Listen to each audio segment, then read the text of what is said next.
प्रतिबंधित किया गया है कश्मीर में, और इसको यूएपीए के तहत हटाया गया है। ठीक है, तो आप लोगों में से किसी को पता हो यूएपीए क्या है तो बताइए। गैर कानूनी यूएपीए, गतिविधियों के कारण उसको कुछ किया जाए, जैसे आतंकवाद फैलाना, कुछ मनी लॉन्ड्रिंग करना। ठीक है। तो क्या अभी भी वर्तमान में यूएपीए लग रहा है, ये कानून है लगा हुआ? नहीं सर, उसको अभी कुछ संशोधित किया गया है। उसको सुप्रीम कोर्ट के द्वारा जो है उसको अभी स्थगित किया गया है। ठीक है, ओके। तो ये याद रखिएगा कि संगठन का नाम क्या है, तहरीक-ए-हुर्रियत। ठीक है, और ये कश्मीर का एक संगठन था, अलगाववादी संगठन था। ठीक है, इसमें नोट करने वाली बात ये है, इस संगठन का नाम, ठीक है, और इसके अलगाववादी मतलब इसके नेता का नाम भी आप नोट कर लीजिएगा। इनके नेता का नाम था सैयद अली शाह गिलानी। ठीक है, ओके। नेक्स्ट न्यूज़ ये है, और ये काफ़ी इंपॉर्टेंट है, ये बीपीएससी में छपने की पूरी संभावना है। पहले भी वित्त आयोग से कई सवाल पूछे गए हैं। तो 16वें वित्त आयोग का गठन कर दिया गया है, और इसके अध्यक्ष जो हैं वो अरविंद पनघड़िया को बनाया गया है। ठीक है, वर्तमान ये बताइए 15वां वित्त आयोग जो है उसके अध्यक्ष कौन बने हैं? एनके कौन सिंह। थे? NK NK Singh. Singh. Okay, NK Singh थे। और एनके सिंह। 16वें वित्त आयोग के जो चेयरमैन हैं, अध्यक्ष, उनका नाम है अरविंद पनघड़िया। ये नीति आयोग के उपाध्यक्ष या पूर्व अध्यक्ष भी रह चुके हैं। ठीक है, इसके अलावा ये याद रखिएगा कि इसके सचिव जो हैं, 16वें वित्त आयोग के सचिव, ये ऋत्विक रंजन पांडे बने हैं। ठीक है, तो ये भी दो चीज आप नोट करिएगा इसमें। और तीसरा चीज नोट कीजिएगा कि इसे वित्त वर्ष 2026-27 से लेकर 2030-31 तक के लिए बनाया गया है। ये 5 सालों के लिए वित्त आयोग का गठन किया गया है। ठीक है, और ये अपनी रिपोर्ट जो है अभी ये सौदा तैयार कर रही है, और ये अपनी रिपोर्ट को 31 अक्टूबर 2025 को राष्ट्रपति के समक्ष प्रस्तुत करेगी। ठीक है, तो ये कुछ न्यूज जो है हम लोग वित्त आयोग के संबंधित में देखे हैं। आप लोग ये बताइए कि वित्त आयोग का कार्य क्या है, और इसको संविधान के किस अनुच्छेद के तहत रखा गया है?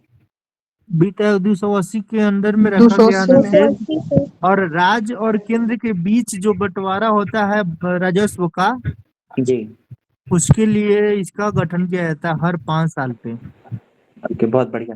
ठीक है, तो याद रखने वाली चीजें हैं कि अध्यक्ष कौन बने हैं, तो अरविंद पनघड़िया बने अरविंद हैं। पनघड़िया। जी, सचिव हैं और ऋत्विक रंजन सचिव पांडे। रंजनाम पांडे। ठीक है, और रंजन किस पांडे। वर्ष के लिए रखा गया है, तो 2026-27 से 26 से 30-31 लेके तक। 31 तक, 5 साल के लिए। जी, ठीक है, और ये अपनी रिपोर्ट 31 अक्टूबर 2025 को सौंपेगा। अगला न्यूज जो है ये आप नाम नोट कर सकते हैं, राइफल मैन। ठीक है, ये राइफल मैन है क्या, तो ये एक ड्रोन है। ठीक है, इसका पॉपुलर नेम राइफल मैन है, लेकिन इसका ओरिजिनल नेम जो है इसको रखा गया है, इसका नाम ऑक्टोकॉप्टर। ठीक है, ये नाम याद रखिएगा, इसका नाम क्या है, ऑक्टोकॉप्टर। ठीक है, इसको बनाया गया है थल सेना के इंजीनियरों के द्वारा। ठीक है, तो हो सकता है कि आपको ये नाम दे दे ऑक्टोकॉप्टर, जिसका पॉपुलर नेम राइफल मैन है, ये किसके द्वारा बनाया गया है, ऑप्शन दे दे आपको डीआरडीओ, इसरो दे दे, ठीक है, भारतीय सेना दे दे, थल सेना, इस तरीके से। तो याद रखिएगा कि इसका निर्माण जो है थल सेना के इंजीनियरों के द्वारा किया गया है। ठीक है, और इस ये ऑक्टोकॉप्टर इसका नाम इसलिए रखा गया है क्योंकि इस ड्रोन में इसके 8 विंग्स हैं। ठीक है, 8 मोटर्स, 8 प्रोपेलर्स लगे हुए हैं इसमें। ठीक है, और इसमें एक चीज ये भी याद रखिए कि जो ड्रोन है इसमें मतलब ऑटोमेटिक फायरिंग करने की भी फैसिलिटी दी गई है। ठीक है, तो ड्रोन का वैसे बहुत सारा काम है। ठीक है, सामान का एक जगह से दूसरी जगह पहुंचाना भी ऑक्टोकॉप्टर द्वारा किया जा सकता है।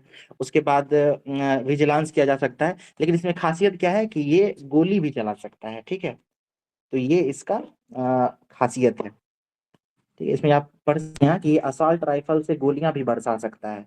तो नाम क्या है इसका, राइफलमैन, और ओरिजिनल नाम है इसका ऑक्टोकॉप्टर। ऑक्टोकॉप्टर।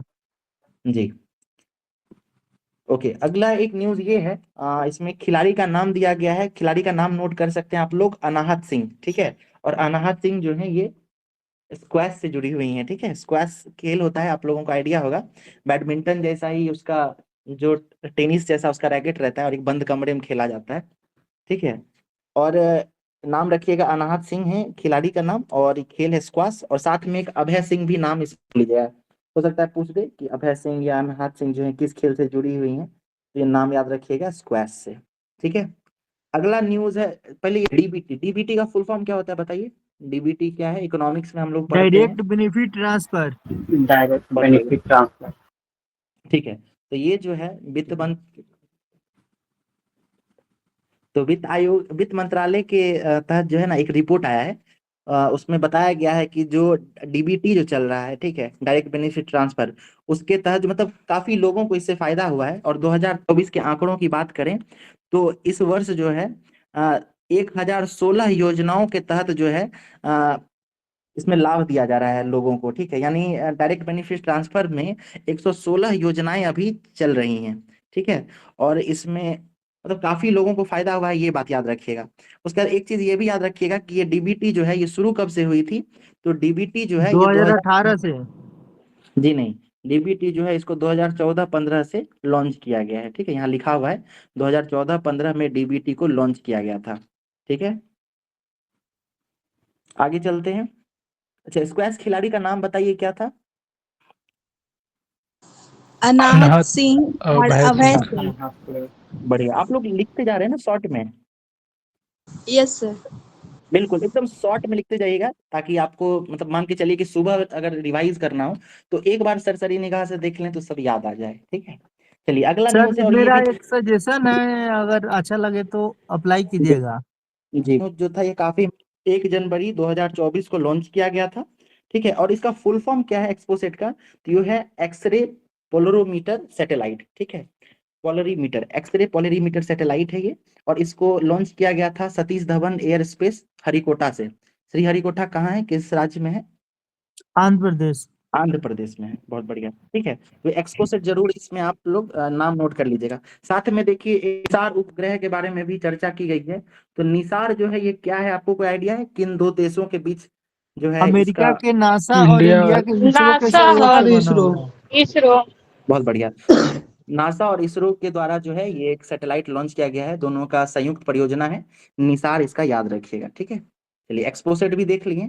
अगला देखते हैं, कला में भी राष्ट्रीय पुरस्कार लाने पर सरकार जो है मतलब एक योजना चल रही है बिहार सरकार की, सिंपली ये समझिए। इसका हम लोग जब बिहार करंट पढ़ रहे थे तो चर्चा भी किए थे, आप लोगों को याद होगा। योजना का नाम था मेडल लाओ नौकरी पाओ, याद है कुछ, ठीक है। Yes sir. जी उसी का जो है यहाँ पे जिक्र किया गया है इस योजना की के बारे में, ठीक है। तो ये बिहार से संबंधित है, इसके बारे में हम लोग डील कर चुके हैं। बस इतना याद रखिएगा कि बिहार सरकार के द्वारा कोई भी खिलाड़ी जो है जब वो मेडल लेके आते हैं, ठीक है, चाहे वो एशियन गेम्स में हो, कॉमनवेल्थ में हो, मतलब राष्ट्रीय अंतर्राष्ट्रीय स्तर का कोई भी अगर प्रतियोगिता में वो मेडल लाते हैं तो उनको जो है नौकरी मतलब मेडल और नौकरी पाओ योजना के तहत जो है सरकारी नौकरी दी जाती है, ठीक है। तो बिहार जो है अभी बहुत सारा काम कर रही है बिहार सरकार इसको खेल को बढ़ावा देने के लिए। जैसा कि हम लोग जब बिहार करंट पढ़ रहे थे तो गौर भी किए होंगे कि एक तो ये योजना भी चल रही है, साथ में याद होगा आपको कि स्कॉलरशिप योजनाएं भी चल रही थी, है ना। उसके बाद अभी देखिए स्टेडियम भी बनाया गया है राजगीर में, खेल स्टेडियम, उसका उद्घाटन भी 29 तारीख को किया गया है। इंटरनेशनल मैचेस भी आयोजित कराए जा रहे हैं, ठीक है। तो ये खेल को जो है काफी प्रोत्साहित किया जा रहा है। और इस साल जो है इसी को नजर रखते हुए बिहार सरकार जो है खेल विभाग करके एक नया मंत्रालय भी बना दी है, ठीक है। बताइए कौन थे खेल मंत्री, नाम याद कीजिए। सुरेंद्र यादव। सुरेंद्र सुरेंद्र, हाँ सुरेंद्र मेहता था ना। मेहता। मेहता, सॉरी। जी ठीक है, बहुत बढ़िया, ठीक है। इसी तरीके से उन चीजों को भी याद रखेंगे। चलिए आप देखिए 2 तारीख का हम लोग न्यूज देख रहे हैं, इसमें क्या है ये समझिए। दुनिया का सबसे तेज विमान 2025 से उड़ान भरेगा, यानी सबसे ज्यादा स्पीड से, सबसे ज्यादा रफ्तार से चलने वाला उड़ान जो है उसका निर्माण किया जा रहा है। और इसका निर्माण जो है अमेरिका कर रहा है, ठीक है।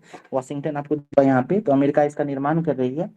और ये 2025 से उड़ान भरेगी। आप इसका नाम याद रखिएगा, इसका नाम है SR-72, ठीक है। हो सकता है पूछ दे कि दुनिया की सबसे तेज चलने वाली विमान का नाम क्या है, तो आप SR-22 याद रखिएगा। और इसका निर्माण जो है वो निर्माण कंपनी वाली कंपनी का नाम है लॉकहीड मार्टिन, ठीक है। ये एरोस्पेस यानी से एयर मतलब उड़ान बनाने वाली जो कंपनी है, एरोस्पेस कंपनी है, उसका नाम है लॉकहीड मार्टिन, ठीक है। तो इसका नाम SR-72 और कंपनी का नाम है लॉकहीड मार्टिन। उसका देखिए एक न्यूज ये है, इसको आप स्किप भी कर सकते हैं, हम एक बार आपको पढ़ देते हैं। एक जो आतंकवादी अब इनको घोषित कर दिया है। गोल्डी बरार करके एक व्यक्ति हैं, ये हरियाणा के निवासी हैं और अभी कनाडा में हैं।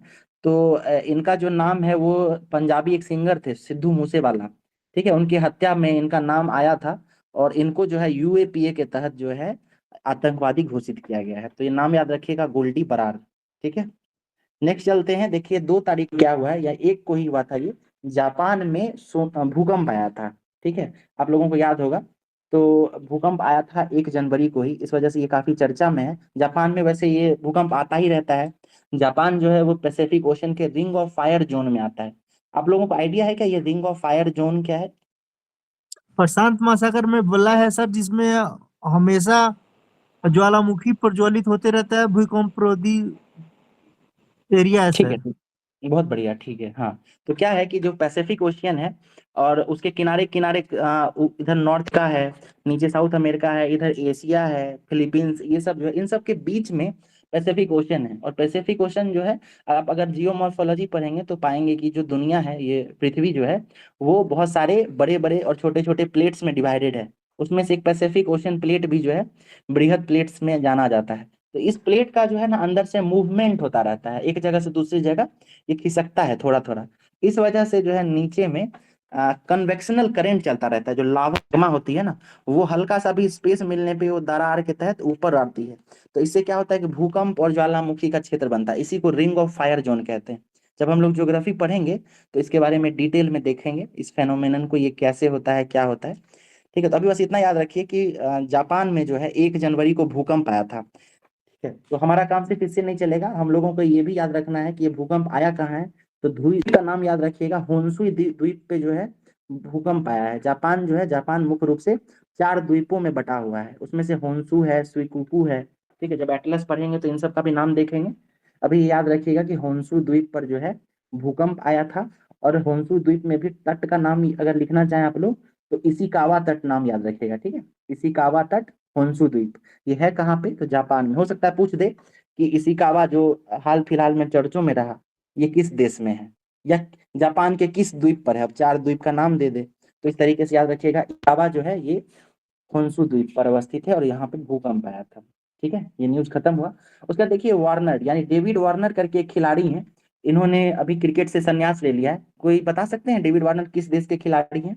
ऑस्ट्रेलिया। ऑस्ट्रेलिया। बहुत बढ़िया। तो ऑस्ट्रेलिया के ओपनर थे, ठीक है। काफी समय से ये क्रिकेट खेल रहे हैं, तो इनका जो है जनवरी के महीने में इन्होंने अनाउंस कर दिया था अपना संन्यास, ठीक है। ओके, आगे चलते हैं। चलिए, ये न्यूज भी काफी इंपॉर्टेंट है, रखिएगा। सूर्य नमस्कार के लिए गिनीज वर्ल्ड रिकॉर्ड बना है। तो कहाँ बना है, किस राज्य में? तो ये याद रखिएगा, गुजरात राज्य को जो है सूर्य नमस्कार का गिनीज विश्व रिकॉर्ड का मतलब अवार्ड मिला, नाम दर्ज हुआ है, ठीक है। ये 1 जनवरी को क्या हुआ है कि गुजरात के अलग अलग जगहों पे सूर्य नमस्कार का आयोजन किया गया था, ठीक है। तो गुजरात 108 स्थलों पर जो है 50,000 लोगों के द्वारा सूर्य नमस्कार करके जो है वर्ल्ड रिकॉर्ड बनाया गया है, ठीक है। और इसका शुरुआत जो है ये गुजरात के मेहसाना जिले में मोढेरा करके एक सूर्य मंदिर है, ठीक है। ये आप लोग पढ़े होंगे, मोढेरा का सूर्य मंदिर, वहां से जो है ये शुरुआत किया गया था सूर्य नमस्कार का। और ये गुजरात के अलग अलग जगहों पे यानी 100 जगहों पे 50,000 से ज्यादा लोग जो है एक साथ सूर्य नमस्कार करके ये रिकॉर्ड बनाए हैं। तो नाम क्या क्या याद रखना है इसमें? पहला नाम गुजरात याद रखिएगा, ठीक है। उसके बाद याद रखना है आपको मोढेरा का सूर्य मंदिर, ये कहाँ है? तो गुजरात में है, ठीक है। और नाम रिकॉर्ड दर्ज हुआ है Guinness book of world record में, ठीक है। चलिए नेक्स्ट न्यूज देखते हैं। बांग्लादेश में नोबेल पुरस्कार विजेता अर्थशास्त्री यूनुस को 6 माह की कैद, ठीक है। ये जनवरी का न्यूज है, इसी तरीके से आपको दिख रहा है। अच्छा ये बताइए, अभी वर्तमान में जो है बांग्लादेश में जो वहां की प्रधानमंत्री थी शेख हसीना, उनके साथ क्या हुआ? तख्ता पलट हो गया है, ठीक है। तो अभी वर्तमान में कौन बने हैं बांग्लादेश के संयोजक? कौन चला रहे हैं नहीं सर, बांग्लादेश? मोहम्मद यूनुस। मोहम्मद यूनुस। मोहम्मद यूनुस। ये मोहम्मद यूनुस, ठीक है, इनके द्वारा। तो असल में हुआ क्या ये समझिए कि इनको जो है 6 महीने का कैद जो है जनवरी में कोर्ट के द्वारा फैसला सुनाया गया था। हुआ क्या था कि श्रम कानूनों के उल्लंघन के आरोप में नोबेल पुरस्कार विजेता अर्थशास्त्री डॉक्टर मोहम्मद यूनुस को दोषी मानते हुए का कैद किया गया था, ठीक है। आप ये न्यूज अगर डिटेल में पढ़ेंगे तो इसमें लिखा हुआ भी है आगे कि ये जो कैद है या ये जो निर्णय है ये राजनीति से प्रेरित भी है। यहाँ देखिए लिखा हुआ है कि राजनीति से प्रेरित था। तो हम लोगों को राजनीति तो जानना नहीं है, बस ये समझ लीजिए कि मोहम्मद यूनुस हैं, ये बांग्लादेश के हैं, अभी चर्चा में और आ गए हैं क्योंकि ये बांग्लादेश के संयोजक भी बन गए हैं। ठीक है, याद रखने वाली ये चीज है, स्टेटमेंट वाला अगर क्वेश्चन बनता है तो आप ये याद रखिएगा कि मोहम्मद यूनुस जो हैं उनको 2006 में नोबेल पुरस्कार मिला था। और नोबेल पुरस्कार मिला क्यों था? तो इनका एक अभियान था जो बांग्लादेश में गरीबी उन्मूलन को लेकर था। ठीक है, तो ये मोहम्मद यूनुस को 2006 में गरीबी उन्मूलन को लेकर नोबेल प्राइज मिला था। जनवरी में इनको 6 माह की कैद की सजा सुनाई गई थी और वर्तमान में ये जो है अभी बांग्लादेश के संयोजक बने हुए हैं। ठीक है, आगे चलते हैं। ओके, देखिए ये न्यूज भी काफी इंपॉर्टेंट है। फिर ये तीसरा चौथा न्यूज है जो इंपॉर्टेंट हम बता रहे हैं आपको। क्यों इंपॉर्टेंट है? कि राम मंदिर का जो है 21 जनवरी को प्रधानमंत्री के द्वारा उद्घाटन किया गया था। तो इसमें हो सकता है कि पूछ देगा कि आपको इसके वास्तुकार कौन है, या फिर आपको पूछ देगा कि इसमें जो मूर्तियां लगी हैं उसके निर्माता कौन है। ठीक है, स्कल्पचर कौन बनाए, मूर्ति कौन बनाए हैं। तो इनका नाम याद रखिएगा, अरुण युवराज इनका नाम है, और ये जो है कर्नाटक के रहने वाले हैं। वैसे हम आपको राम मंदिर को लेके जो है डिटेल में बात करेंगे आगे। ठीक है, तो अभी बस आप ये याद रखिएगा कि मूर्तिकार कौन है, तो इनका नाम है अरुण योगीराज। ठीक है, राम मंदिर का जो है निर्माण जो है मूर्ति का, वो अरुण योगीराज किए हैं। ठीक है, ओके, चलिए ये देखिए वन लाइनर फैक्ट है, अच्छा क्वेश्चन बन सकता है। एशिया का सबसे बड़ा झुग्गी बस्ती जो है मुंबई में है। ठीक है, इसका नाम धारावी है। ठीक है, और धारावी को क्या किया जा रहा है, क्योंकि ये झुग्गी बना हुआ है, मतलब उसमें गरीब बस्ती तरीके का है, तो इसको पुनर्निर्माण किया जा रहा है। और इसका निर्माण जो है वो गौतम अडानी की जो है एक कंपनी कर रही है। ठीक है, और उस कंपनी का नाम क्या रखा गया है? तो उस कंपनी का नाम रखा गया है Dharavi redevelopment project private limited. ठीक है, ये कंपनी किसकी है? तो गौतम अडानी की कंपनी है। कंपनी का नाम है Dharavi redevelopment project private limited. ठीक है, और ये जो है ये फिर धारावी की जो चौल है या जो बस्ती है उसको तोड़ के और फिर से निर्माण कराने का प्लानिंग कर रही है। तो बीच में जो है इसका विरोध भी हुआ था, ये न्यूज में आता रहता है। ठीक है, तो ये याद रखिए, पूछ देगी किस कंपनी के द्वारा या किसके द्वारा जो है ये परियोजना चलाया जा रहा है। ठीक है, नेक्स्ट देखते हैं। 3 जनवरी पे आ चुके हैं हम लोग। ये इंपॉर्टेंट, ठीक है, ये इंपॉर्टेंट न्यूज है, नाम एकदम याद करके लिख लीजिए। त्रिनिदाद और टोबैगो, ये एक देश है। ठीक है, हेलो और जी बोलिए। सर, एक बार रिपीट करिए तो। एशिया एशिया कौन सा बोल रहे हैं आप? अच्छा झुग्गी ओके, वो झोपड़ी वाला बोल रहे हैं। ठीक है। देखिए ये जो हाँ धारावी धारावी की जो झोपड़ी है वो एशिया की सबसे बड़ी झुग्गी बस्ती है, और इसका जो है निर्माण फिर से कराया जा रहा है, पुनर्विकास किया जा रहा है। और इसका पुनर्विकास जो है वो एक कंपनी कर रही है जिसका नाम है Dharavi redevelopment project private limited. ठीक है, और ये कंपनी के मालिक कौन है? तो इस कंपनी के मालिक हैं गौतम अडानी। ठीक है, यही न्यूज था। नेक्स्ट चलते हैं। ये इंपॉर्टेंट न्यूज बता देते हैं आपको, इसको नोट जरूर कर लें। न्यूज क्या है कि त्रिनिदाद और टोबैगो ये एक देश है, इसके पूर्व प्रधानमंत्री थे वासुदेव। अब देखिए जो वासुदेव ये चूंकि भारतीय मूल के हैं इसलिए इसका जो है पूछने की संभावना है। तो इनके पूर्व पीएम है वासुदेव, उनका निधन हो गया है। ठीक है, तो याद रखिएगा। अच्छा, इसके साथ एक फैक्ट ये भी याद रखिएगा कि ये जो है वह वित्त में सत्ता संभालने वाले पहले, ठीक है, भारतीय मूल के नेता थे। यानी पहले भारतीय थे, मतलब भारतीय मूल के व्यक्ति थे जो किसी भी देश के प्रधानमंत्री बने थे या राष्ट्राध्यक्ष बने थे। अभी तो वर्तमान में बहुत सारा देश ऐसा है जहाँ पे भारतीय लोग बने। अभी ब्रिटेन में ऋषि सुनक बने हुए थे, वो भी भारतीय मूल के थे। ठीक है, अभी कमला हैरिस है अमेरिका में, वो भी भारतीय मूल की हैं। तो ये जो व्यक्ति हैं वासु, ये पहले ऐसे भारतीय थे जो किसी देश के राष्ट्रीय अध्यक्ष बने थे और वो भारतीय मूल के थे। तो ये इंपॉर्टेंट नाम है। ठीक है, वासुदेव जरूर याद रखिएगा। वासुदेव जो है वो कृष्ण जी के पिता का भी नाम है, तो इस तरीके से लिंक करके आप लोग याद कर सकते हैं। पांडे जी। ओके जी, क्या बोल रहे हैं? पांडे जी? वासुदेव पांडे। हाँ ओके ओके, वासुदेव पांडे, बिल्कुल। देखिए न्यूज था। उसके बाद अगर आप नेक्स्ट न्यूज देखिए, ये भी काफी इंपॉर्टेंट है, इंटरनेशनल रिलेशन से जुड़ा हुआ है। आप लोगों को पता होगा ब्रिक्स के बारे में। ठीक है, बताइए ब्रिक्स में कितने देश हैं अभी? 10 देश है सर। जी, 10 देश। 10 देश हैं, बिल्कुल, है ना। तो ब्रिक्स में वैसे 5 ही देश थे। ठीक है। अगर आप इसके एक्रोनिम के नाम को देखें तो BRICS, ठीक है, 1 2 3 4 5, ये 5 देश थे। तो ब्रिक्स का फुल फॉर्म था ब्राजील, रसिया, इंडिया, चाइना और साउथ अफ्रीका। दरअसल ये 2003 के आसपास इस संगठन का निर्माण हुआ था और फिर 2006 में साउथ अफ्रीका को इसमें जोड़ा गया। अभी 2023 2009 में शायद। 2009 में सर, बिल्कुल बिल्कुल 2009 में जो है अफ्रीका को जोड़ा गया। उसके बाद हुआ क्या है कि 2023 का जो इसका मीटिंग था, ये साउथ अफ्रीका के जोहानिसबर्ग में रखा गया था, ठीक है। और यहाँ पे क्या हुआ कि 6 और देशों को इसमें शामिल करने की बात चली थी, ठीक है। 6 देशों को जोड़ने की बात हुई थी, जिसमें से 6 देश थे मिस्र, यूथोपिया, ईरान, सऊदी अरब, संयुक्त अरब अमीरात और एक और देश था अर्जेंटीना। ये 6 को जोड़ के इसको 11 करने की बात हुई थी। लेकिन हुआ क्या, इसमें से अर्जेंटीना में जो है उसके प्रधानमंत्री जो है वो बैकआउट कर जेवियर गए। मिलो है। हाँ, तो प्रधानमंत्री जो है वो बैकआउट करके वो ब्रिक्स में शामिल होने के लिए तैयार नहीं हुए, ठीक है। और उसके कारण जो है क्या हुआ है कि यहाँ पर जो हम अर्जेंटीना है वो शामिल नहीं हुआ है। तो इस कारण जो है 5 देश इसमें शामिल हो गए। तो 5 और पुराने 5, इन दोनों को मिलाकर अभी कुल 10 देश हो गए हैं, ठीक है। तो ये चीज एक न्यूज में था, ये याद है कि अभी जो है वर्तमान में ब्रिक्स में 10 देश हैं। और 10 देशों में हो सकता है आपको ये नाम पूछ दे कि कौन कौन सा देश है, तो जरूर याद रखिएगा कि मिस्र, यूथोपिया, ईरान, सऊदी अरब, संयुक्त अरब अमीरात।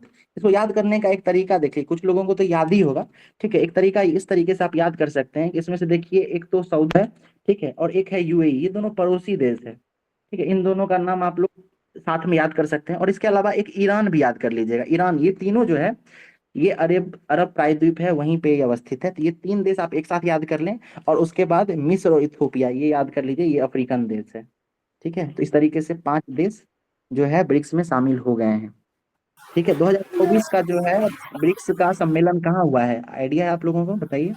सर रसिया में। हाँ सर। होने वाला है सर। हाँ तो अभी होने वाला रसिया में। हाँ, रसिया में, ठीक है।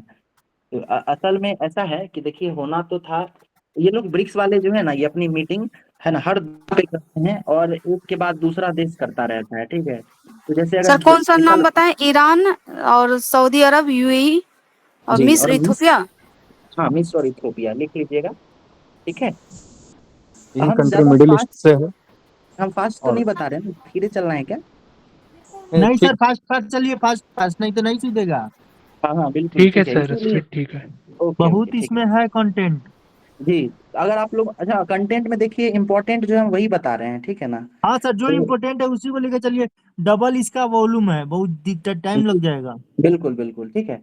तो इस तरीके से समझिए। तो ब्रिक्स में हम ये बता रहे थे आपको कि इसका मीटिंग होता कैसे है। तो हर 2 साल में होता है। और जैसे ब्राजील एक बार किया तो 2 साल बाद फिर रसिया करेगा, फिर 2 साल बाद इंडिया करेगा, और इस तरीके से ये क्रम चलता रहता है। तो साउथ अफ्रीका में 2023 का हुआ था, तो अगला जो है ये ब्राजील में होना था। लेकिन ब्राजील के जो प्रधानमंत्री थे, राष्ट्रीय अध्यक्ष, वो जो है अपने ब्राजील में ये सम्मेलन करने के लिए तैयार नहीं हुए।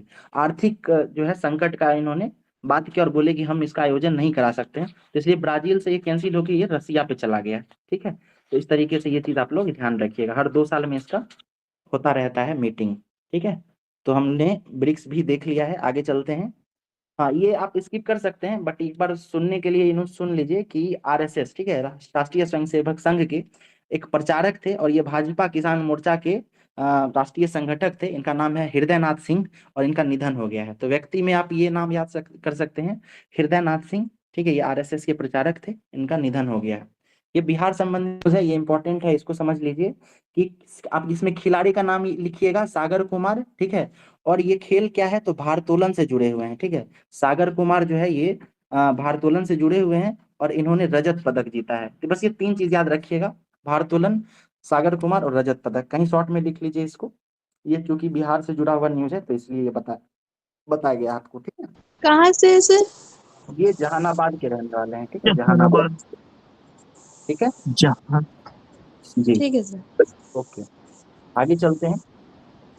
ये देखिए, इसमें देखिए ये क्वेश्चन कैसे ये समझिए। ऊर्जा विभाग जो है ना, ये वर्तमान में क्या किया है, तो एक मानकीकरण कोषांग का गठन किया है, ठीक है। तो ये पूछ सकता है आपको कि भारत सरकार के किस विभाग के द्वारा, है ना, मानकीकरण कोषांग का गठन किया गया है। तो याद रखिएगा कि ये ऊर्जा विभाग के द्वारा किया गया है, ऊर्जा विभाग के द्वारा मानकीकरण कोषांग का गठन किया गया। अब देखिए कोषांग का काम क्या है, तो क्या करेगा ये कोषांग, है ना, ये जो ऊर्जा विभाग है उसमें खरीदे जाने वाले उपकरणों की गुण को सुनिश्चित करेगा, ठीक है। तो ये याद रखिएगा, कौन सा विभाग किया है इसका शुरुआत? ऊर्जा विभाग किया है, ठीक है, याद रखिएगा। चलिए, राफेल नडाल के बारे में एक न्यूज है। वैसे ये उतना इंपॉर्टेंट नहीं है, बस इतना याद रख लीजिए कि राफेल नडाल जो है ये टेनिस से जुड़े हुए हैं, और ये जो है आपको देश कौन सा है, तो स्पेनिश है, यानी स्पेन के रहने वाले हैं, ठीक है। हम लोग जब टेनिस पढ़ेंगे तो टेनिस में 4 ग्रैंड स्लैम्स होते हैं, ठीक है, ऑस्ट्रेलियन, फ्रेंच, विंबलडन और ऑस्ट्रेलिया, ठीक है। इस तरीके से 4 जो ग्रैंड स्लैम है, ठीक है, इसको देखेंगे। उसके पुरुष विजेता, महिला विजेता और उसके बाद उप विजेता को देख लेंगे। वो हमारा टेनिस का न्यूज खत्म हो जाएगा, उससे ज्यादा नहीं पूछा जाता है टेनिस से, ठीक है। ओके, आगे चलते हैं। एक न्यूज ये बिहार से संबंधित न्यूज है, और इसके बारे में बस इतना समझ लीजिए कि बिहार सरकार जो है ये क्या करने वाली है। तो जो बिजली की खपत है, ठीक है, किसी कंपनी के द्वारा जो बिजली का खपत किया जाएगा, तो एक तो है कि वो कंपनी जो है वो दिन में चलती है या शाम में चलती है या रात में चलती है, ठीक है। 3 टाइम अगर चल रही है, मॉर्निंग में, इवनिंग में या नाइट में, तो मॉर्निंग में और जो नाइट में, ठीक है, जब इन 2 टाइम में जब कंपनी चलेगी तो इनको अलग दर से पैसा लिया जाएगा, और अगर कोई कंपनी इवनिंग में चलती है तो इसका अलग दर से पैसा लिया जाएगा। ये एक न्यूज है, ठीक है। इसमें से पीटी फैक्ट में अगर आप याद करना चाहें तो एक टर्म याद कर सकते हैं, टर्म का नाम है टीओडी। टर्म क्या है? टीओडी। टीओडी क्या होता है? टाइम ऑफ डे होता है, ठीक है, टाइम ऑफ डे। देखिए ये कॉन्सेप्ट क्या है वो समझिए, मैं शॉर्ट में बताता हूँ कि आप लोगों एक साथ, एक बार जब हम लोग ज्योग्राफी डिस्कस कर रहे थे तो उसमें हमने ये बात की थी, एक होता है लाइट सेविंग मोड, ठीक है, यानी इसका मतलब ये है कि सूर्य की रोशनी का सबसे ज्यादा और उचित दोहन किया जाए, ठीक है। तो डे लाइट सेविंग मोड के तहत क्या होता है, हम लोग एनर्जी को बचाते हैं, ठीक है। उसी कॉन्सेप्ट को भारत में यूज करते हुए टाइम ऑफ डे कॉन्सेप्ट लाया गया है, ठीक है। और टाइम ऑफ डे कॉन्सेप्ट है क्या? तो इसके तहत जो है कंपनियों से दिन में अलग ऊर्जा का चार्ज किया जाएगा, रात में अलग किया जाएगा और शाम में अलग चार्ज किया जाएगा। बस यही न्यूज है, ठीक है। हो सकता है पूछ दे टीओडी जो है या टाइम ऑफ डे ये भारत के किस राज्य के द्वारा लागू किया गया है, तो आप ये बिहार याद रखिएगा, ठीक है। यही बस एक न्यूज है। आगे चलते हैं। ओके, ये फिर काफी इंपॉर्टेंट न्यूज आ गया है फिर से, ठीक है। ये न्यूज है क्या समझिए। पूछ देगा आपको कि प्रतिबिंब पोर्टल क्या है, तो ये याद रखिए कि प्रतिबिंब पोर्टल जो है वो साइबर अपराधियों के खिलाफ जो है लड़ने के लिए एक पोर्टल बनाया गया है, और बनाया गया है ये गृह मंत्रालय विभाग के द्वारा, ठीक है। गृह मंत्रालय के द्वारा बनाया गया है, पोर्टल का नाम है प्रतिबिंब पोर्टल। ये है क्या? तो ये जो है आपको साइबर से निपटने के लिए है, ठीक है। 3 चीज आप याद रखिएगा। नाम क्या है? तो प्रतिबिंब पोर्टल नाम है इसका, ठीक है। इसको लाया किसके द्वारा गया है? तो गृह मंत्रालय के द्वारा लाया गया है। और ये काम क्या करता है? तो साइबर अपराधियों के खिलाफ ये काम करता है, उनको पकड़ने के लिए काम करता है। बस शुरुआत जो है इसको जनवरी में पायलट प्रोजेक्ट के तहत लाया गया था शुरुआती दौर में, और पायलट प्रोजेक्ट के तहत इसको झारखंड राज्य में लाया गया था, लेकिन धीरे धीरे जो है ये अभी पूरे भारत में इसको अप्लाई किया गया है, ठीक है। ये न्यूज है आईसीसी टेस्ट रैंकिंग की, इसको स्किप करना है, इसको नहीं देखना है। एकदम ताजा रैंकिंग जो होगा एग्जाम से पहले आपको बताया जाएगा। चलिए, ये न्यूज फिर काफी इंपॉर्टेंट है, याद रखिएगा। ये न्यूज क्या है कि भारत जो है एक उपग्रह लॉन्च करने वाली थी जिसका नाम था GSAT-20, ठीक है। GSAT-20 याद रखिएगा, GSAT-20। इसको जो है इस उपग्रह को स्पेस एक्स के रॉकेट फाल्कन 9 के द्वारा लॉन्च किया गया है, ठीक है। तो स्पेस एक्स जो कंपनी है उसके मालिक कौन है बताइए आप लोग? Elon Musk. हाँ, एलन मस्क है, अमेरिका के व्यक्ति हैं, ये अमेरिका के रहने वाले हैं। इनकी कंपनी है स्पेस एक्स, और उनके द्वारा जो है ये लॉन्च किया गया है, ठीक है। सॉरी, उनकी कंपनी है स्पेस एक्स, और इस कंपनी के द्वारा जो है भारत की GSAT-20 जो सैटेलाइट है उसको लॉन्च किया गया है, ठीक है। तो ये चीज याद रखिएगा। और इसमें एक चीज और आप ऐड कर लीजिएगा कि जो GSAT-20 है इसका एक और नाम, ठीक है। GSAT-20 का नाम क्या है? तो उसका नाम है GSAT-N2, ठीक है। GSAT-N2, ठीक है। ये नाम जरूर लिख लीजिएगा, क्योंकि क्या होता है कि GSAT-20 बहुत सारे लोगों को पता होता है, लेकिन ये GSAT-N2 क्या है ये लोगों को नहीं पता होता है, तो ये आप लोग लिख लेंगे, याद कर लेंगे, ठीक है।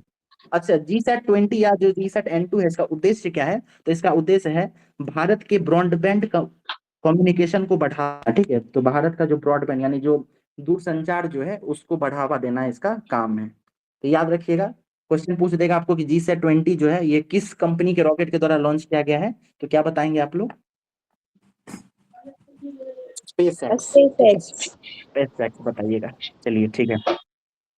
तो देखिए ये बिहार संबंधित है और न्यूज क्या है? सर म्यूट करने के लिए बोलिए ना, डिस्टर्ब हो रहा है। जी देखिए हमको दिख नहीं पाता है कि किनका माइक जो है ना आवाज हो रहा है, तो आप लोग खुद ही कोऑर्डिनेट करके जो है एक बार इन चीजों का ध्यान रख रहे हैं, ठीक है।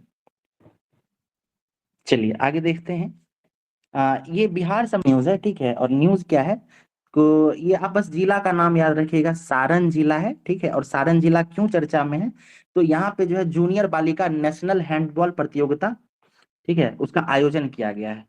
तो आप इस न्यूज को बस ऐसे याद रख लीजिएगा, अगर आप क्वेश्चन पूछ दे तो अचानक आपको ये नाम याद आ सकता है, सारण जिला याद रखिएगा।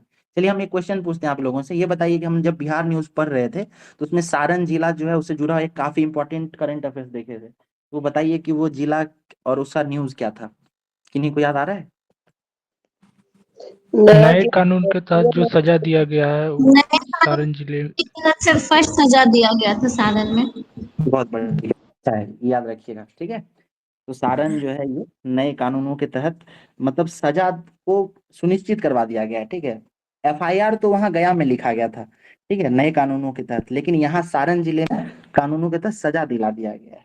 ओके, अगला चलते हैं। ये देखिए ग्रॉस इनरोलमेंट रेशियो की बात हो रही है, सकल नामांकन अनुपात। तो बिहार अपना एक लक्ष्य निर्धारित किया है 30%, ठीक है। तो बस इतना याद रखिएगा कि सकल नामांकन अनुपात में कितना प्रतिशत रखने की बात है, तो 30%। मैं आपको एक बार न्यूज पढ़ के बता देता हूँ। तो उच्च शिक्षा में बिहार का सकल नामांकन अनुपात ग्रॉस इनरोलमेंट रेशियो जो है 30% करने का जो है नीतीश कुमार का लक्ष्य, ठीक है। तो बस इतना याद रखिएगा कि लक्ष्य कितना है, तो 30% है, ठीक है। अगला न्यूज देखते हैं। ये देखिए ये अच्छा न्यूज है, बिहार से इसका जुड़ाव हो सकता है, ये पूछा जा सकता है। ये न्यूज क्या है ये समझिए कि मॉरिशस, मॉरिशस देश जानते हैं आप कहाँ पे है, किस महासागर में अमेरिका मॉरिशस? हिंद जी महासागर में है सर। इंडियन जी ओशन। हाँ, इंडियन ओशन में जो है मॉरिशस देश है। और इसमें मजेदार बात ये है कि इस देश का जो है ना जो राष्ट्रीय भाषा है, तो एक तो कोई भाषा इसकी अपनी होगी, दूसरी राष्ट्रीय भाषा इसकी भोजपुरी है, ठीक है। क्योंकि मॉरिशस जो है यहाँ पे आजादी से पहले काफी इंडेंजर्ड लेबर वहाँ पे काम करते थे, ठीक है, वो गिरमिटिया मजदूर कहते हैं ना वो। तो धीरे धीरे उनकी स्थिति अच्छी हुई, अब मॉरिशस में जो बिहारी लोग हैं उनकी काफी संख्या है, ठीक है। तो इसलिए ये न्यूज चर्चा में है। तो हुआ क्या है कि मॉरिशस की एक वरिष्ठ साहित्यकार हैं जिनका नाम है डॉक्टर सरिता बुधू, ठीक है, नाम क्या है, डॉक्टर सरिता बुधू। तो ये बिहार आई थी और इनको राजेंद्र अरलेलकर जो है यानी राज्यपाल जो है इनके द्वारा सम्मानित किया गया। अब देखिए ये इनके साथ क्या है, ठीक है। ये जो लेखक हैं, लेखिका हैं डॉक्टर सरिता बुद्धू, ये दरअसल भोजपुरी स्पीकिंग यूनियन की अध्यक्ष भी हैं, ठीक है। तो भोजपुरी स्पीकिंग यूनियन की अध्यक्ष भी हैं, नाम है इनका सरिता बुद्धू, ठीक है। और ये जो है बिहार आई थी। इसके अलावा इन्होंने जो हमारे राज्यपाल हैं उनको मॉरिशस इनवाइट भी किया था। और क्यों इनवाइट किया था, तो यहाँ मॉरिशस में एक प्रोग्राम होने वाला था जिसका नाम था विश्व भोज महोत्सव। हो सकता है पूछ दे कि विश्व भोजपुरी महोत्सव का आयोजन किस देश में किया गया है, कहाँ किया गया है, तो याद रखिएगा कि मॉरिशस में किया गया है, ठीक है। इनका नाम क्या था, डॉक्टर सरिता बुधू, ठीक है। अगला न्यूज देखते हैं। ये भी अच्छा न्यूज है, ठीक है। देखिए क्योंकि क्या हो रहा है ना कि पूरी दुनिया में अंतरिक्ष को लेकर बहुत सारे अनुसंधान और खोज चल ही रहे हैं। तो ये आए दिन कुछ ना कुछ न्यूज आता ही रहता है, तो चर्चा में बना हुआ रहता है ये चीज। तो नासा के द्वारा जो है एक फोटो जो है वो जारी किया गया था, ठीक है। और ये फोटो है क्या, तो आपको पता होगा कि नासा के द्वारा जो है कि जूनो मिशन लॉन्च किया गया था। ये बीपीएस 69 में पूछा भी गया था जूनो मिशन के बारे में, आप लोगों का आइडिया होगा, ठीक है। तो जूनो मिशन के तहत जो है क्या किया गया है, जूनो मिशन जो है जुपिटर के आसपास जाती है, ठीक है। तो वो जो सैटेलाइट है ना उसके द्वारा एक फोटो क्लिक किया गया, और फोटो क्लिक किया गया जूनो सॉरी जुपिटर के जो उपग्रह है, नेचुरल उपग्रह जिसका नाम है आईओ, ठीक है, उपग्रह है आईओ, ठीक है। तो उस उपग्रह पे क्या हुआ है कि बहुत सारा ज्वालामुखी देखा गया है एक साथ, ठीक है। तो इसका जो है ना ये सैटेलाइट जो है जूनो सैटेलाइट उसने फोटो क्लिक कर लिया था। अच्छा, बहुत ज्यादा जो है भूकंप यहाँ पे आईओ से जो उपग्रह है उस पे आता रहता है, ठीक है। तो उसका कारण क्या है ये समझिए कि जो हमारा जुपिटर है इसका आपको पता होगा कि इसके बहुत सारे अन्य ग्रह भी हैं, ठीक है, बहुत सारे ग्रह हैं। तो इसमें से जो दो ग्रह है जिसका नाम है यूरोपा और गैनीमेड, ठीक है, नाम क्या है, यूरोपा और गैनीमेड। ठीक है, तो ये चूंकि काफी बड़ा उपग्रह है, तो ये दोनों उपग्रह जो है, ये एक तीसरे उपग्रह जिसका नाम I2 है, इस पे क्या करता है, अपना गुरुत्वाकर्षण लगाता है, जिसके कारण से I2 पे जो है बहुत सारा ज्वालामुखी फूटता रहता है। ठीक है, तो ये याद रखिएगा कि ये I2 जो है, ये किसका उपग्रह है, तो ये जुपिटर का है। किस मिशन के द्वारा ये फोटो लिया गया है, तो जूनो मिशन के द्वारा लिया गया है। जूनो मिशन नासा का एक परियोजना था जो जुपिटर के चक्कर लगाता है, जुपिटर के आसपास रहता है। ठीक है, और देखिए नासा ने उसको का नाम क्या दिया था, तो उसका नाम दिया था ज्वालामुखियों की दुनिया। ठीक है, तो नाम याद रखिएगा, ज्वालामुखियों की दुनिया। ठीक है, बताइए किस किस ग्रह के साथ ये जुड़ा हुआ है? आयो जुपिटर। जुपिटर के साथ जुड़ा हुआ है। ठीक है, और जुपिटर के सैटेलाइट, ठीक है, नेचुरल सैटेलाइट होता है जैसे I2 पृथ्वी का चंद्रमा है, उसी तरह उसका चंद्रमा है आईओ। इस पे जो है ज्वालामुखी की दुनिया, इसका फोटो कैद किया गया है। ठीक है, चलिए अगला न्यूज देखते हैं। अगला न्यूज ये है, ये भी अच्छा न्यूज है। ठीक है, वन लाइनर में पूछा जा सकता है, और ये न्यूज क्या है ये समझिए। ठीक है, ये न्यूज है कि उत्तर प्रदेश में हमीरपुर जिले में बनने जा रहा है विश्व का पहला जल विश्वविद्यालय।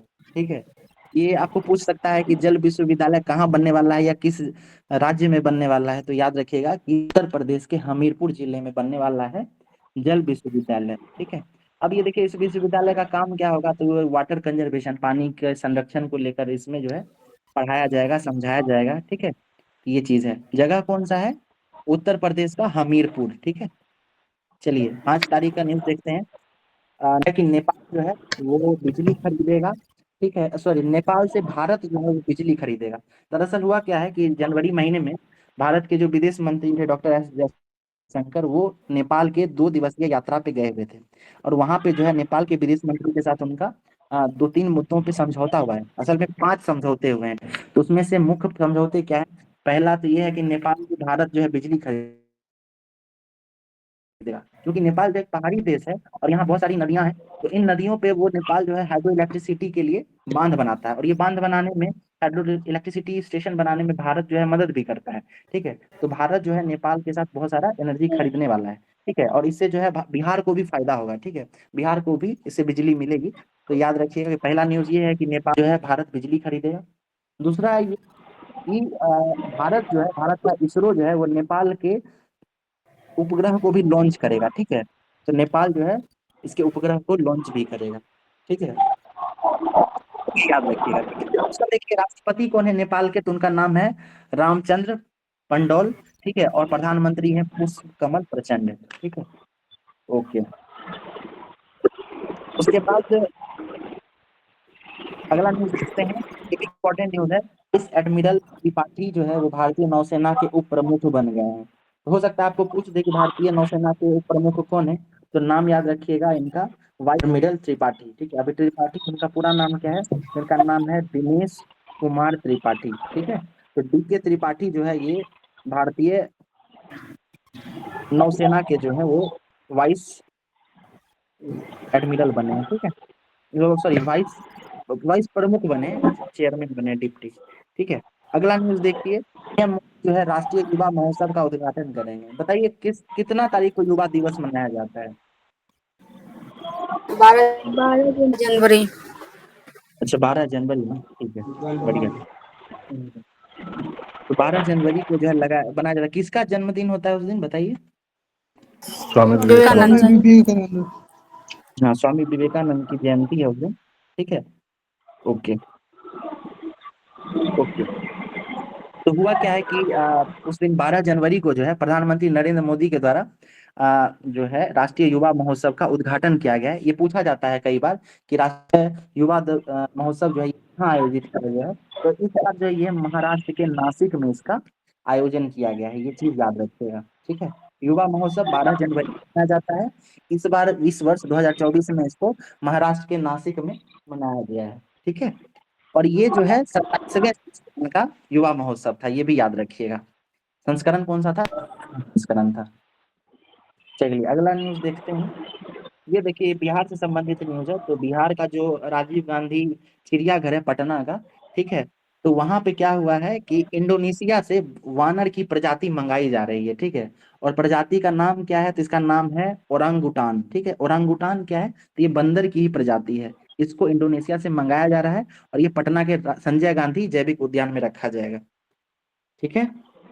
उसका देखिए यहाँ पे कुछ ये नोट या सुन लीजिए आप लोग कि बंदर जो होते हैं ना उसकी अन्य प्रजातियां भी होती हैं, ठीक है। और कौन कौन सा प्रजाति है? तो बंदर तो खुद है ही, इसके अलावा लंगूर है, पूंछ रहित काला बंदर है, हुलॉक गिब्बन भी है। ये बंदर की प्रजाति है हुलॉक गिब्बन, ठीक है। उसका चिंपैंजी है, ठीक है। तो इसी क्रम में जो है एक ओरंगुटान जो है उसको बिहार के संजय गांधी जैविक उद्यान में कहाँ से मंगाया जा रहा है? किस देश से? इंडोनेशिया से।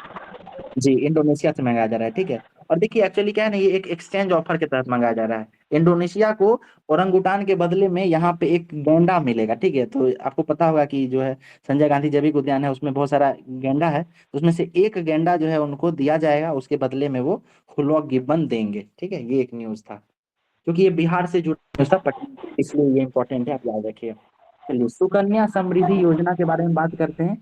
ये योजना केंद्र सरकार की योजना है। इसके तहत जो बच्चियां होती हैं, लड़कियां, महिलाएं, उनके लिए विशेष कुछ प्रावधान किया जाता है। तो क्या हुआ है कि ये जनवरी 2015 में इस योजना की शुरुआत हुई थी, ठीक है। और इसमें होता क्या है, तो 10 वर्ष से कम उम्र की जो बालिकाएं होती हैं, लड़कियां होती हैं, उनके माता पिता जो है ठीक है, उनके माता पिता जो है वो क्या करते हैं कि अ, पैसा जमा करते हैं, ठीक है। और पैसा जमा करके उसको सुरक्षित रखते हैं बैंक अकाउंट में, और उसके बदले इस योजना के तहत उनको 8.2% का रिटर्न मिलता है, ठीक है, 20 साल के लिए। तो यही जो है एक अच्छी राशि में बदल जाता है 15 वर्ष के बाद, ठीक है। तो जब वो बालिका 18 वर्ष की होती है या उससे उसके बाद जब उसकी शादी का जब समय आता है, तो इस समय जो है ये पैसा उनके परिवार यानी माता पिता के द्वारा निकाला जा सकता है, ताकि ये रुपया उनकी शिक्षा में और उनकी शादी के लिए खर्च किया जा सके, ठीक है। तो ये सुकन्या समृद्धि योजना चूंकि 2015 के जनवरी में शुरू हुआ था, इसलिए जनवरी में ये न्यूज में था, तो ये याद रखिएगा, ठीक है। आगे चलते हैं। अच्छा हाँ, इसमें ये चीज याद रखिएगा कि सुकन्या समृद्धि योजना में जो है ना, इसका 5वां स्थान है, ठीक है। इस योजना के तहत पहले स्थान पर यूपी है, दूसरे स्थान पर महाराष्ट्र है, तीसरे पे तमिलनाडु है। तो बस आप पहला याद रखिए यूपी है, और उसके बाद अपना बिहार का याद रखिएगा कि 5वां है, ठीक है। सुकन्या समृद्धि योजना के तहत बिहार 5वें नंबर पे है। और बिहार में अगर जिलों की बात करें तो इसमें मुजफ्फरपुर पहले स्थान पर है, ठीक है। ओके, ये देखिए एक न्यूज़ है से संबंधित है, पूछे जाने की संभावना है। ये न्यूज़ क्या है ये समझिए कि बिहार में जो है सेक्स रेशियो होता है, ठीक है, लिंगानुपात। तो मतदाता लिंगानुपात भी होता है, यानी जो कुल मतदाता हैं अगर उनका लिंगानुपात निकाला जाए, कितने पुरुष और कितनी महिलाएं हैं, अगर उसका अगर एक रेशियो निकाला जाए, तो पटना का जो है ये लिंगानुपात जो है ये 903 हो गया है, ठीक है। मतदाताओं का लिंगानुपात है, याद रखिए, ये हम लोग जनसंख्या की बात नहीं कर रहे हैं, हम लोग मतदाताओं की बात कर रहे हैं। और इसकी संख्या जो है 903 हो गई है। 2019 में जब ये आंकड़ा लाया गया था तो उस समय पटना का लिंगानुपात 900 था। इसमें 3 संख्या बढ़ के इस बार ये 903 हो गया है, ठीक है। तो ये याद रखिएगा कि पटना के मतदाताओं का लिंगानुपात जो है वो 903 हो गया है, ठीक है। ओके, अब ये देखिए 6 तारीख का न्यूज आ गया है। थोड़ा सा हमको टाइम दीजिएगा, एक बार थोड़ा पानी पी लेते हैं, ठीक है।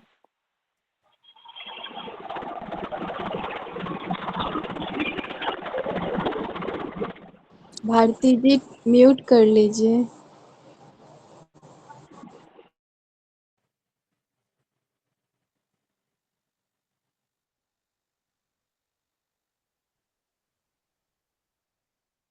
म्यूट नहीं है क्या? म्यूट था। नहीं, आपका नहीं, भारती जी का था।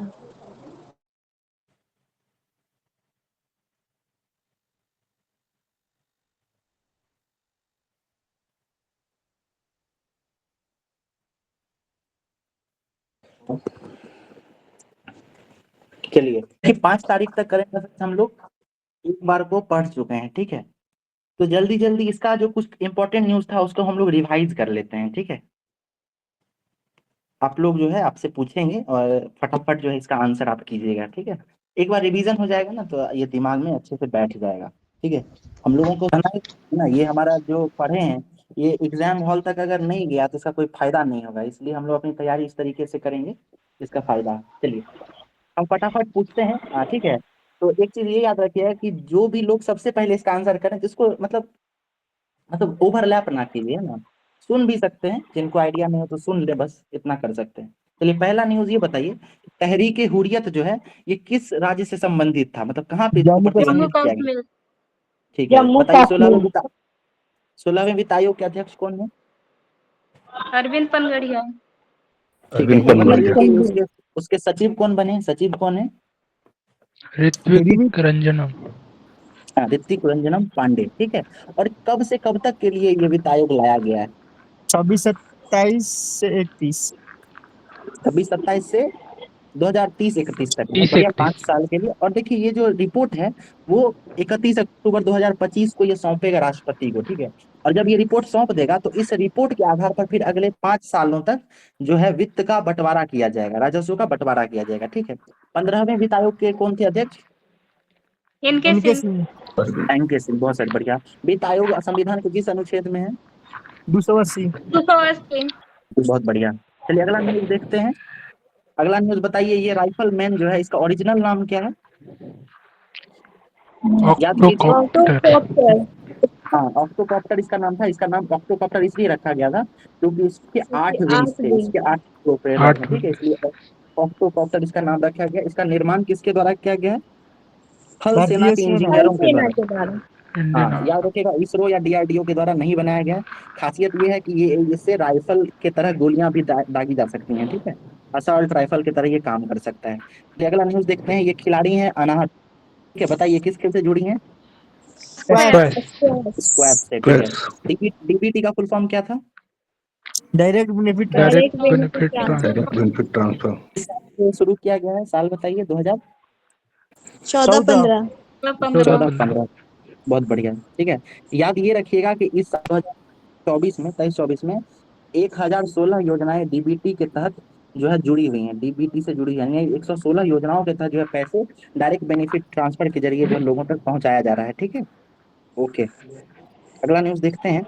देश का पहला, हाँ, ये एक्सपोसेट। ठीक है, एक्सपोसेट बताइए कि कब लॉन्च किया गया, डेट बताइए।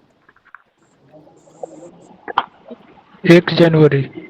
बिल्कुल, 1 जनवरी को एक्सपोसेट लॉन्च किया गया था। इसके साथ ये भी याद रखिएगा कि 1 जनवरी को ही जो है जापान में भूकंप भी आया था। ठीक है, जापान के होन्शु द्वीप पे। ठीक है, ये एक्सपोसेट का फुल फॉर्म है एक्सरे पोलरीमीटर। ठीक है, और इसको लॉन्च कहाँ से किया गया है ये बताइए।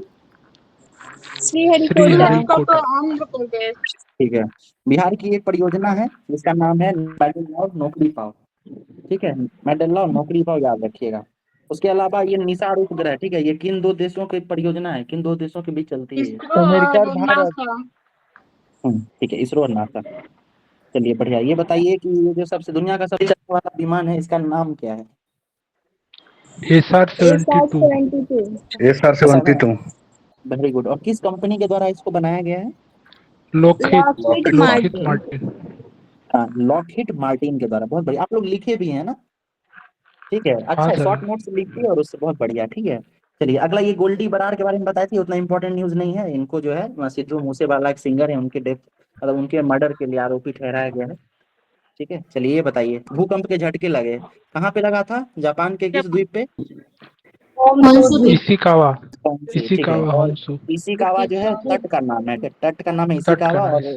होन्शु द्वीप है। ठीक है, उसके बाद इसकी तीव्रता जो थी वो 7.6 रेक्टेयर रही थी। तो ये सब पूछने की बात नहीं है। ठीक है, चलिए, डेविड वार्नर किस खेल से संबंधित खिलाड़ी हैं? क्रिकेटर है ऑस्ट्रेलिया से जुड़े हुए हैं, क्रिकेटर हैं। तो बताइए किस राज्य के द्वारा जो है सूर्य नमस्कार के लिए Guinness book of world record बनाया गया? गुजरात। गुजरात। गुजरात के, सूर्य मंदिर। हाँ, गुजरात के किस जिले में है ये मोढेरा सूर्य मंदिर? मेहसाना। मेहसाना जिले में। बहुत बढ़िया। ये बताइए कि जो मोहम्मद यूनुस हैं, जो वो भी बांग्लादेश के जो है मतलब प्रमुख भी बने हुए हैं, सरकार के संयोजक बने हुए हैं। ये बताइए कि इनको नोबेल प्राइज किस वर्ष मिला था? 2006 में। 2006 में। ठीक है, राम मंदिर के अंदर ग्रामीण जो बैंक। मूर्तियां रखी गई हैं, इस मूर्ति के निर्माता कौन है, कौन बनाए हैं? अरुण योगीराज। अरुण योगीराज। बहुत बढ़िया। देखिए, धारावी यानी मुंबई में जो है, यानी एशिया का सबसे बड़ा जो झुग्गी है, इसको फिर से रीडेवलपमेंट या पुनर्विकास किया जा रहा है। ठीक है, ये गौतम अडानी की एक कंपनी कर रही है। उस कंपनी का नाम क्या रखा गया है? Dharavi reconstruction. Redevelopment Private Limited। Redevelopment project private limited, Dharavi redevelopment project private limited. ठीक है, चलिए अगला न्यूज देखते हैं। त्रिनिदाद और टोबैगो, इसके पूर्व प्रधानमंत्री का निधन हो गया। इनका नाम क्या था? वासुदेव वासुदेव पांडे। पांडे, पांडे भी याद रखिएगा, वासुदेव पांडे। ये इंपॉर्टेंट इसलिए क्योंकि ये पहले ऐसे कोई व्यक्ति थे जो भारतीय मूल के थे और किसी देश के राष्ट्राध्यक्ष बने थे। ठीक है, उसके बाद ब्रिक्स में अभी कुल कितने देश हैं? 10। 10। ठीक है, बहुत बढ़िया, 10 देश हैं। 5 देश पहले का आपको याद होगा। अगला 5 देश है मिस्र, यूथोपिया, ये दोनों को एक साथ याद रखिए, ये अफ्रीकी देश हैं। इसके अलावा ईरान, सऊदी अरब और यूएई, ये अरब पेनिनसुला के कंट्रीज हैं। ठीक है, तो ये 3 नाम याद रखिएगा। अर्जेंटीना शामिल होने वाला था लेकिन नहीं हुआ। ठीक है, अर्जेंटीना का प्रधानमंत्री कौन है अभी? तो अभी है जेवियर माइली। ठीक है, तो जेवियर माइली के कारण जो है अर्जेंटीना शामिल नहीं हुआ है, ये नाम भी याद रखिएगा। चलिए, ये व्यक्ति हैं जिनका नाम है हृदयनाथ। ठीक है, आरएसएस के प्रचारक थे, इनका डेथ हो गया है। हाँ, देखिए खिलाड़ी हैं सागर कुमार। ठीक है, और जुड़े हुए हैं और बिहार के जहानाबाद के रहने वाले हैं। इनको रजत पदक मिला था। खिलाड़ी का नाम है सागर कुमार। ठीक है, चलिए ये बताइए कि ये बिहार किया था ऊर्जा विभाग, उसके द्वारा एक कोषांग स्थापित किया गया, इसका नाम है मानकीकरण कोषांग। बताइए करे इसका काम क्या है? क्वालिटी। हाँ, ये क्वालिटी जांच करेगा। ठीक है, क्वालिटी चेकिंग करेगा। ठीक है, ओके। नडाल, एक खिलाड़ी में बताइए राफेल नडाल किस देश से संबंधित है? स्पेन। स्पेन। स्पेन के हैं। ठीक है, और ये टेनिस से जुड़े हुए हैं। ठीक है, टेनिस खेल से। देखिए के बारे में हमने बात किया था, आईओडी जिसका नाम है, सॉरी टीओडी क्या है? तो टाइम ऑफ डे है, यानी दिन में जो ऊर्जा है उसको उसकी खपत करने से क्या होगा कि हम लोग एनर्जी बचा सकते हैं। क्योंकि दिन में क्या होता है कि हम लोग सोलर एनर्जी वगैरह यूज कर सकते हैं। ठीक है, याद रखिएगा। बिहार सरकार यानी बिहार राज्य इससे जुड़ा हुआ है टीओडी से। तो बताइए प्रतिबिंब पोर्टल किससे जुड़ा हुआ है?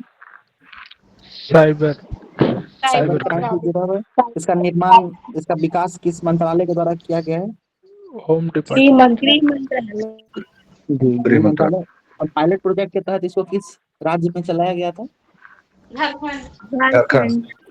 झारखंड। चलिए बढ़िया। स्पेस एक्स के रॉकेट से जो है भारत लॉन्च किया जा रहा है, इसका नाम क्या है?